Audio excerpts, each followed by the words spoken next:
Poche decine di persone hanno aderito alle manifestazioni anti-Green Pass indette davanti alle stazioni ferroviarie. A Udine nessuno, a Trieste una ventina di persone.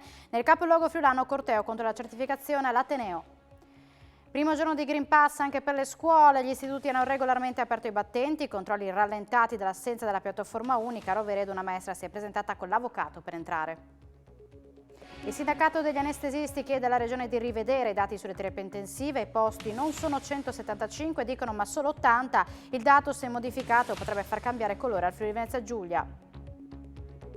Borgo Prachiuso entra nella lista delle vie inserite in Udine sotto le stelle. Firmato l'accordo tra rappresentanti di Palazzo d'Aronco e commercianti della via. Primo appuntamento venerdì sera.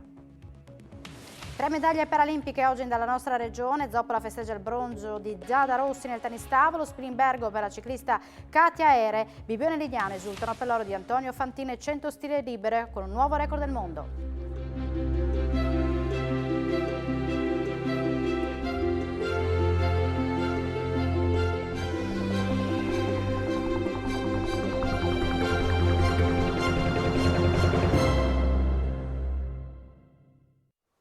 Buonasera, ben ritrovati a un nuovo appuntamento con l'informazione di Telefriuli. Flop della manifestazione contro il Green Pass sui mezzi di trasporto. Nel primo giorno di obbligatorietà del Green Pass sui treni interregionali a Udine, Trieste, Monfalcone, Latisana e Pordenone, le stazioni ferroviarie sono sotto attenzione da parte delle forze dell'ordine. No pass hanno disertato i cortei, una manciata di persone nel capoluogo regionale, addirittura nessuno a Udine. Qui al contrario è andata in scena la protesta dei professori degli universitari che ha manifestato davanti alla sede del rettorato e nelle vie del centro. Meno di 10 persone e senza tentativi di accesso ai binari si sono presentate oggi all'annunciata manifestazione di protesta contro il Green Pass sui treni a lunga percorrenza nella stazione ferroviaria di Udine. Dispiegamento importante delle forze dell'ordine che poi si sono trasferite in centro città, dove un gruppo di qualche decina di persone ha formato un corteo spontaneo partito da Palazzo Antonini e che poi ha percorso via Mercato Vecchio per fermarsi di fronte alla loggia e chiedere al governatore del Friuli Venezia Giulia, Massimiliano Federiga, di ritirare in autotutela l'obbligo del Green Pass. Nessun problema di ordine pubblico. La protesta è stata pacifica, seppure non annunciata. Il corteo, composto da studenti e docenti universitari dell'Ateneo Udinese, ma anche da altri cittadini del Friuli, ha poi di nuovo raggiunto la sede, gli esterni di Palazzo Antonini, nella speranza di incontrare il presidente della regione, senza riuscirci poiché l'amministratore era assente per altri impegni. Manifestazione no Green Pass anche a Trieste. La sezione, a una trentina di militanti hanno fatto un sit-in davanti all'ingresso, situazione decisamente tranquilla. Poco meno di una trentina di attivisti ha manifestato questo pomeriggio davanti alla stazione dei treni di Trieste. Il sit-in è stato organizzato da ambienti Novax per protestare contro l'introduzione, da oggi, del Green Pass obbligatorio per i viaggi sui treni a lunga percorrenza. Il tutto si è svolto nella massima tranquillità con anche un volantinaggio da parte di Alister, l'associazione per la libertà di scelta delle terapie mediche, da sempre attiva nel mondo anti-vax anche in epoca pre-Covid.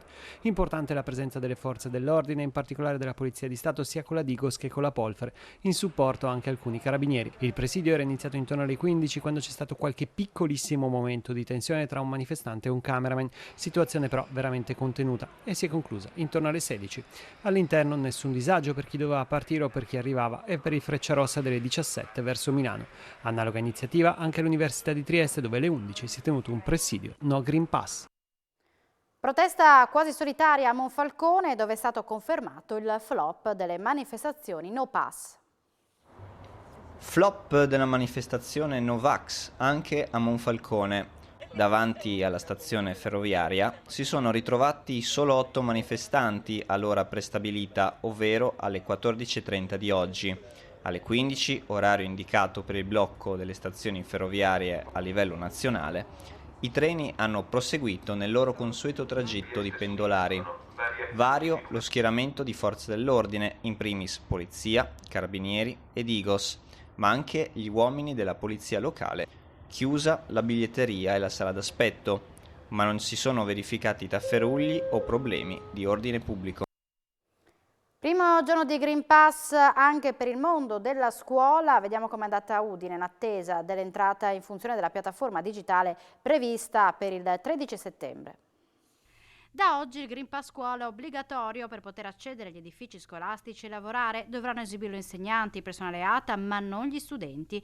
Chi non rispetta la nuova regola sul Green Pass scuola viene considerato assente e ingiustificato. L'avvio nelle scuole della provincia di Udine non ha visto grandi criticità. Bene, c'è stata collaborazione da parte del personale. Oggi un cospicuo numero di nuovi dipendenti della scuola prendevano servizio.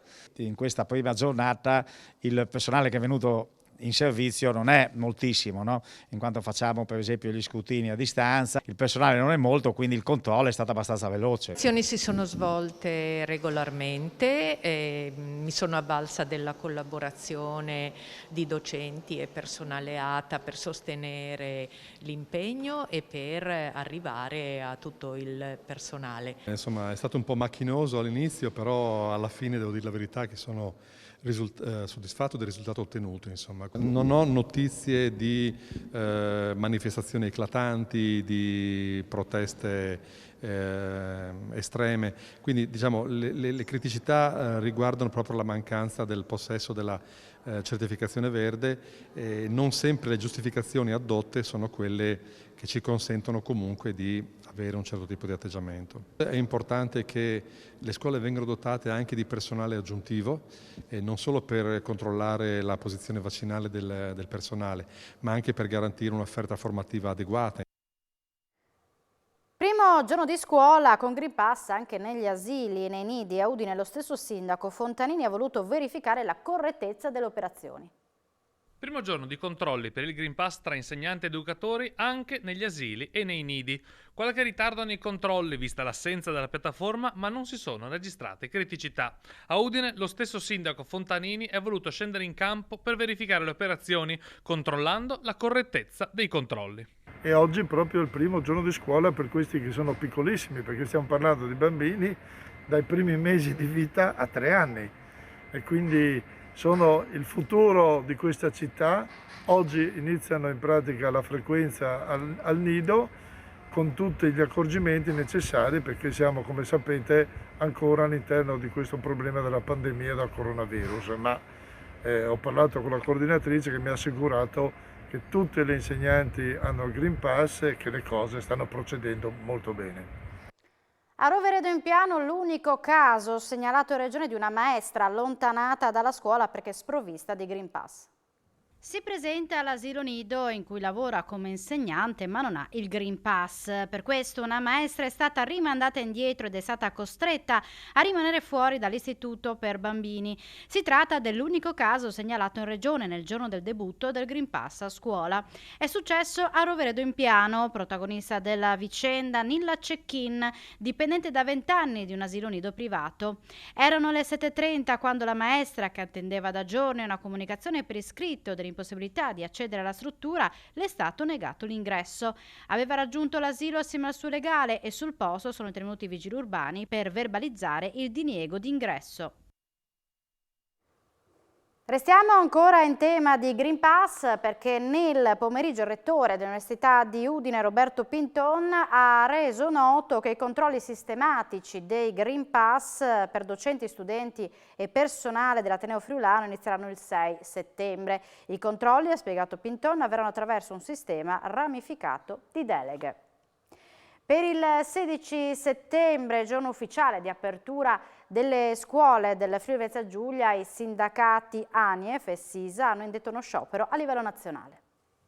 Si terrà anche in Friuli Venezia Giulia lo sciopero indetto a livello nazionale dai sindacati autonomi della scuola ANIEF e SISA per il 16 settembre. Nella nostra regione la data corrisponde al primo giorno ufficiale di scuola. L'ANIEF, che rappresenta il 6,5% del personale scolastico, intende manifestare contro l'accanimento nei confronti di chi non è dotato di Green Pass.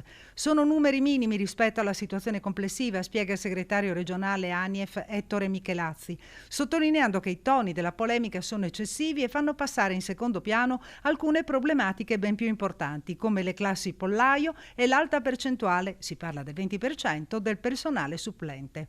Il segretario ANIEF punta il dito anche contro la proroga fino al 31 dicembre del personale in organico Covid, anziché fino al termine dell'anno scolastico. Michelazzi conclude manifestando disappunto anche contro le sanzioni che ritiene eccessive previste per i dirigenti che non fanno i dovuti controlli fino a 3.000 euro e per i docenti che si ritroveranno senza paga per assenza non giustificata se non possiedono il Green Pass. Novità importanti anche per i lavoratori e le mense aziendali. Fino al 30 settembre le aziende sosterranno parte del costo del tampone per agevolare i lavoratori nell'accesso alle mense, quanto deciso da Confindustria Udine insieme alle sigle sindacali nel corso di un tavolo tecnico svoltosi oggi a Palazzo Torriani. Le parti hanno univocamente convenuto, si legge in una nota, che la vaccinazione è l'arma di prevenzione primaria e che di conseguenza è necessario proseguire una fattiva azione di sensibilizzazione dei lavoratori. In attesa di decisioni a livello nazionale, le aziende sosterranno parte del costo del tampone fino al 30 settembre per agevolare l'accesso alla mensa di tutti i lavoratori, compresi coloro che hanno effettuato la prima dose da meno di 15 giorni o sono in attesa della stessa, quindi sprovvisti di Green Pass. I tamponi salivari saranno lo strumento con cui verrà effettuato il monitoraggio dei possibili contagi Covid nelle scuole del Friuli Venezia Giulia. Ne sono in arrivo circa 2.000 da Roma, ma l'obiettivo della Regione è di arrivare a numeri decisamente importanti. Il vicepresidente inoltre lancia l'allarme: la pandemia non è finita. Obiettivo 20.000 tamponi salivari al mese. La Regione Friuli Venezia Giulia, dopo il via libera dal governo centrale nell'utilizzo dei nuovi strumenti per la ricerca del Covid, vuole utilizzarli in maniera massiccia nelle scuole. Da Roma ne arriveranno 2.000 al mese, ma come conferma il vicepresidente Riccardo Riccardi, l'obiettivo è di portarli a 20.000. È una tecnica sicuramente più agevole, meno invasiva e che ci consentirà anche dal punto di vista organizzativo, perché c'è la possibilità di farselo da soli. Quindi, sicuramente peserà molto meno rispetto alla organizzazione del sistema sanitario. Sul fronte invece del contagio la guardia resta altissima, i numeri sono decisamente superiori rispetto allo scorso anno di 4 volte, seppur gli indicatori siano ancora sotto soglia per possibili cambi di colore. Buoni i dati dell'adesione della fascia over 12 alla campagna vaccinale, che ha raggiunto già il 74% in prima dose. In FVG permangono però delle criticità nelle altre età, dove si arriva al 67%. C'è poi il nodo del Green Pass, che potrebbe essere esteso anche in altre realtà come quella dei dipendenti pubblici. E se noi non acceleriamo e non riusciamo a convincere le persone che mancano a vaccinarsi, è evidente che non possiamo neanche immaginare di arrivare a un nuovo lockdown. Quindi l'alternativa al lockdown è quello di cercare di limitare la mobilità delle persone e di mettere in sicurezza quei luoghi dove le persone si muovono. Quindi l'elemento della differenza tra coloro che sono vaccinati e coloro che non si sono vaccinati non è un fatto banale. Poi dobbiamo distinguere tra i non vaccinati e coloro che non possono vaccinarsi, perché questo è un altro aspetto. È evidente che la libertà di coloro che si sono vaccinati finisce dove comincia la libertà degli altri. E veniamo ai numeri della pandemia, dove oggi si registrano 2 decessi da Covid nella nostra regione. Oggi sono stati registrati 141 nuovi contagi a fronte di 9.932 tamponi tra molecolari e antigenici. Le persone ricoverate in terapia intensiva scendono a 12, mentre sono 53 gli ospedalizzati in altri reparti. È stata rilevata anche la positività di un infermiere dell'azienda sanitaria Friuli Occidentale, di un operatore di una struttura residenziale per anziani nell'area di Udine e 5 contagi tra gli ospiti nell'area di Trieste. E scontro ancora una volta sul numero reale di posti letto di terapia intensiva in Friuli Venezia Giulia. Il sindacato degli anestesisti chiede ancora una volta alla Regione di rivedere i dati inviati al Ministero, non proprio un dettaglio visto che gli indicatori di occupazione servono a stabilire i colori delle regioni e di conseguenza le limitazioni da adottare. I posti letto di terapia intensiva in Friuli Venezia Giulia non sono 175, come la regione sta indicando al Ministero, ma arrivano al massimo a 80. Il sindacato Roy Emac degli anestesisti e rianimatori ospedalieri italiani torna all'attacco, denunciando nuovamente, lo aveva già fatto lo scorso anno, i numeri del Friuli Venezia Giulia attraverso una nota inviata al vicepresidente Riccardo Riccardi il 19 agosto e ora resa pubblica stante il silenzio da parte dei vertici della sanità. Secondo quanto indicato dalla regione, i posti letto di terapia intensiva in FVG sarebbero 175, 55 di questi però dovrebbero essere indicati come attivabile. Esiste una colonna apposta nella tabella del Ministero in quanto il personale è stato ridirottato su altri servizi come le sale operatorie, la cui attività durante le ondate era stata ridotta o addirittura azzerata. Dei 120 posti rimanenti, 40 sarebbero solo su carta e in particolare 24 tra i presidi di San Daniele, Palmanova e Tolmezzo sarebbero in realtà di semi-intensiva. A questi se ne aggiungono 3 all'ospedale di Udine indicati come day hospital, senza nessun significato, spiega il sindacato, e 11 all'ospedale di Cattinara. La differenza non è marginale in quanto l'indicatore dell'occupazione delle terapie intensive serve a stabilire il colore delle regioni. Il sindacato Roy Emac sottolinea che questa situazione non può essere accettata e tollerata dai professionisti. La politica, colpo di scena a Pordenone in vista delle elezioni comunali di ottobre. La candidatura di Anna Ciriani, sostenuta dalla propria lista civica, è stata esclusa dalla commissione elettorale per alcune irregolarità burocratiche nella presentazione dei documenti. La candidata ricorrerà al TAR, via libera per gli altri 3 sfidanti. Primo colpo di scena in vista delle elezioni amministrative del 3 e 4 ottobre. La candidatura di Anna Ciriani, in corsa per la poltrona di sindaco a Pordenone, è stata bocciata dalla commissione elettorale. Alla base dell'estromissione ci sarebbero la non conformità sul formato di alcuni moduli da presentare e la mancanza di un timbro. Anna Ciriani, sostenuta dalla lista civica Amiamo Pordenone, era stata la prima lunedì a presentare tutta la documentazione e mai avrebbe immaginato che ci fosse qualcosa che non andasse. Poi la doccia fredda della commissione, comunicata al delegato di lista, ma la professoressa aspirante sindaca non si ferma e annuncia il ricorso al TAR. Ha tempo 3 giorni per depositarlo e i suoi legali sono già al lavoro. Potrebbe dunque tornare in corsa. Via libera invece per gli altri 3 candidati, il sindaco uscente Alessandro Ciriani, sostenuto dal centrodestra, Gianni Zanolin per il centrosinistra e 5 Stelle e Vitto Claut con la lista Coalizione Etica. Questi ultimi 2 hanno già mandato un messaggio di solidarietà alla candidata esclusa, che spera di tornare presto a essere della partita. L'uomo rimasto folgorato all'ex Italsvenska di Mariano del Friuli non era un operaio di servizio elettrico. Lui e un giovane collaboratore sono stati denunciati dai carabinieri per furto di rame. Non era un incidente sul lavoro, ma un tentativo di furto di rame. È la conclusione delle indagini dei carabinieri di Mariano del Friuli, coordinati dal sostituto procuratore di Gorizia, Andrea Maltomini, in seguito al grave infortunio avvenuto il 24 agosto nell'ex Italsvenska. Un uomo era rimasto folgorato all'interno di una cabina dell'alta tensione dello stabilimento, dismesso da diversi anni. I militari hanno accertato che in realtà non si trattava di operai del servizio elettrico, ma di un 73enne pugliese, gestore di un'attività commerciale poco distante, e di un 35enne goriziano, suo collaboratore. Nel corso del sopralluogo i militari hanno individuato alcuni attrezzi abbandonati sul pavimento, tra cui una grossa tronchese e 2 seghe. Gli accertamenti hanno permesso di accertare che la tenaglia era stata utilizzata dal 73enne per tentare di tranciare un grosso cavo elettrico contenente fili di rame che purtroppo si trovava sotto tensione. Per questo i 2 sono stati denunciati per tentato furto aggravato in concorso. Aveva 30 grammi di cocaina in ovuli nella pancia, droga che aveva inghiottito per poi spacciarla. Fermato per un controllo nella notte vicino alla stazione ferroviaria di Trieste, un uomo di 38 anni è stato trovato inizialmente con una confezione di metadone senza ricetta. Ha manifestato subito segni di nervosismo, sudorazione, dolore al basso ventre, una situazione che anche per le smorfie di dolore che continuava ad avere ha portato gli agenti della polizia locale a scoprire che in bocca nascondeva 2 involucri contenenti alcuni grammi di cocaina.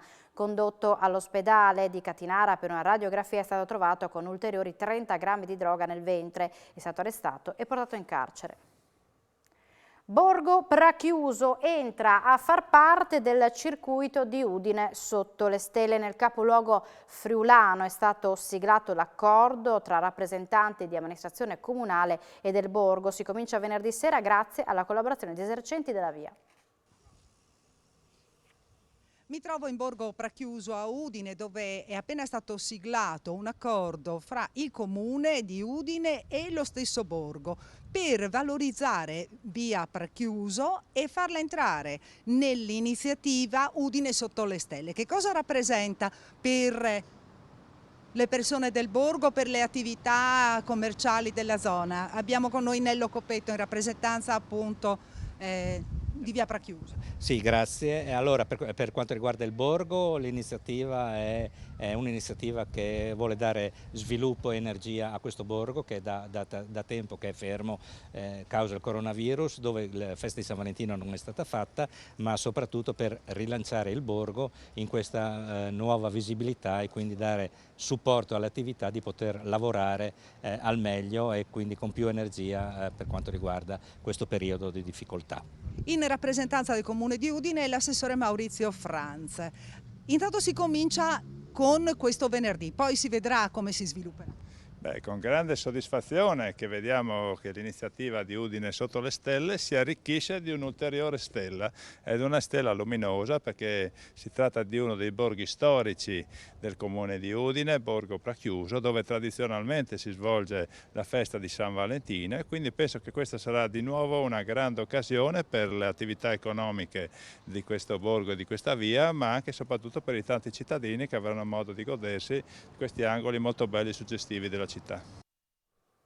Il bollettino meteo è un podcast. ARPA lancia la sfida al mondo del web con nuovi strumenti per rendere l'ambiente sempre più accessibile a tutti gli utenti.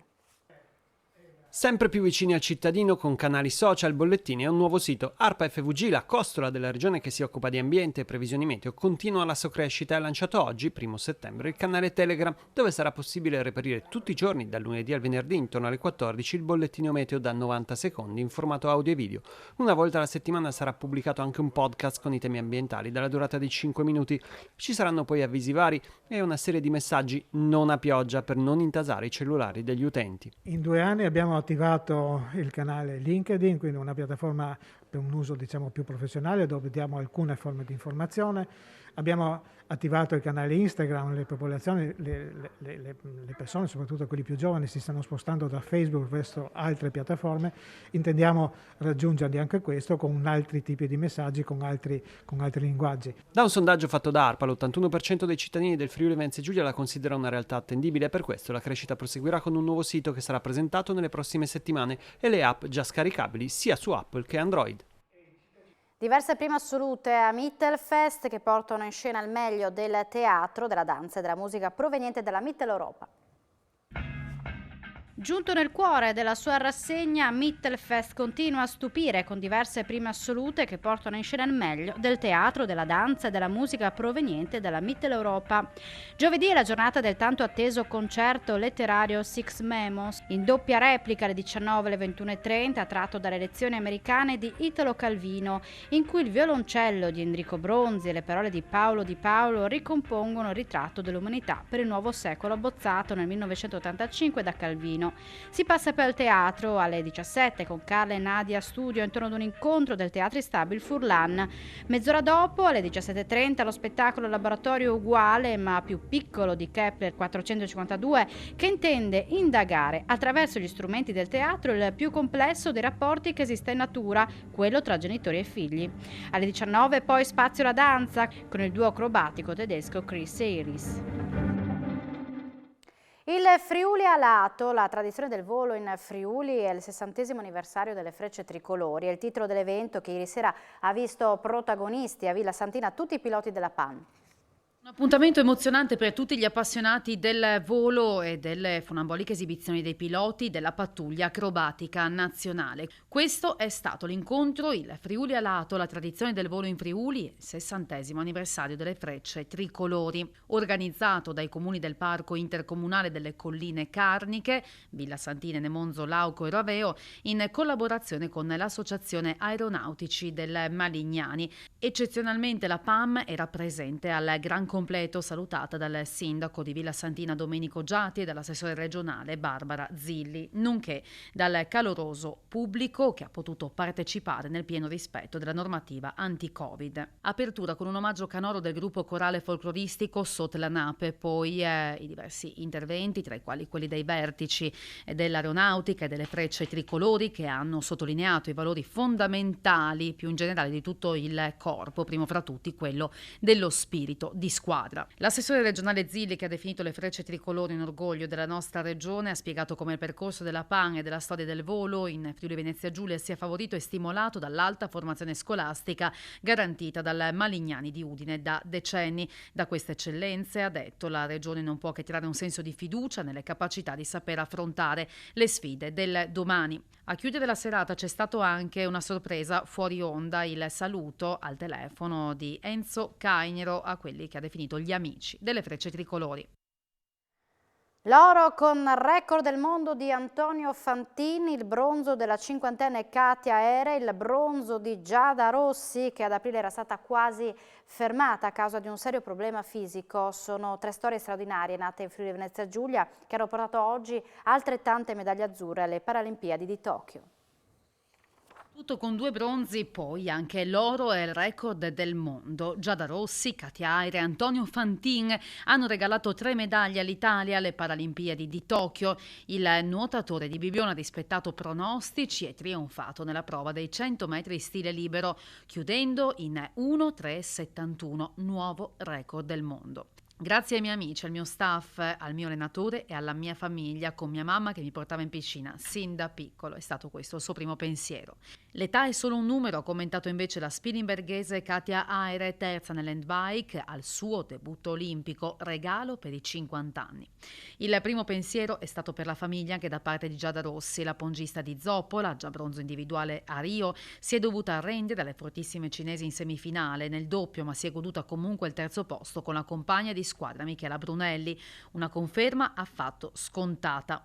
A raccontarlo è la mamma Mara Cocchetto, che su Facebook le scrive una affettuosa lettera. Racconta delle operazioni per chiudere una piaga ad aprile, poi l'esito di un attacco che ha fatto loro cadere il mondo addosso. A giugno riscontrati problemi alla tiroide, ma sei andata avanti, le scrive. Come sempre non hai trovato scuse ma soluzioni e questa vittoria corona la tua tenacia e la tua voglia di vivere. E proprio al compleanno della mamma Giada dedica la medaglia e a quello di nonna Franca che venerdì ne compie 80. In quello stesso giorno Giada atterrerà a Venezia e da lì solo la voglia di lasciarsi alle spalle i mesi passati. Anche dal presidente della regione Fedriga via Twitter sono arrivate le congratulazioni per queste 2 straordinarie atlete.